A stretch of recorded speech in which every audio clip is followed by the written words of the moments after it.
विभिन्न परंपरा मध्य गजामुआर महत्व रही। यह पर्व चैत्र मासर चतुर्थ मंगलवार सकाळे मां को हलदी पानी, मुग, गुड़, मंडा, सिंदूर और चूड़ी प्रभृति पूजा सामग्री दे मां को शीतल दियंती और संध्या समय गजामुआ को मुंडरे धरी विभिन्न वाद्य बाजना सह नाची नाची राति सारा प्रत्येक साई बुलंती और भोर समय मां को विसर्जन करती। प्रत्येक साहि गजामुआ को पूजा कर विश्वास रही। तेज वर्ष तमाम घर बाहर रही लोक यह चैत्र मासर चतुर्थ मंगलवार घर को आसती और मां को शीतल दियंती। गजामुआ शीतल हेबा द्वारा रोग व्याधि दूर हो देह सुस्थ रहे बोली विश्वास रही। भिन्न परंपरा पूर्वपुरुष आम बापा जेजेबापा अमल यह परंपरा को आज आम बजाय रखीचु।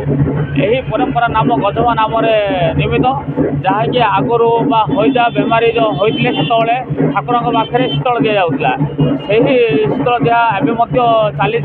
प्रत्येक वर्ष चैत्र मास प्रत्येक मंगलवार आम यही परंपरा गजमा माध्यम आम शीतल दे था माँ ठाकुराणी पाखे। यही गजमा करने द्वारा समस्त हईजा बेमारी न होता है। लोक सर्व लोकंर मंगल सकाशे यही गजमा पालन कराए। माने यहाँ माँ को शीतल यहाँ जिते पाराखंडे मरुड़ी होता से सहर सारा झाड़ा बांति समस्त आक्रांत होते से माँ बुढ़ी ठाकुराणी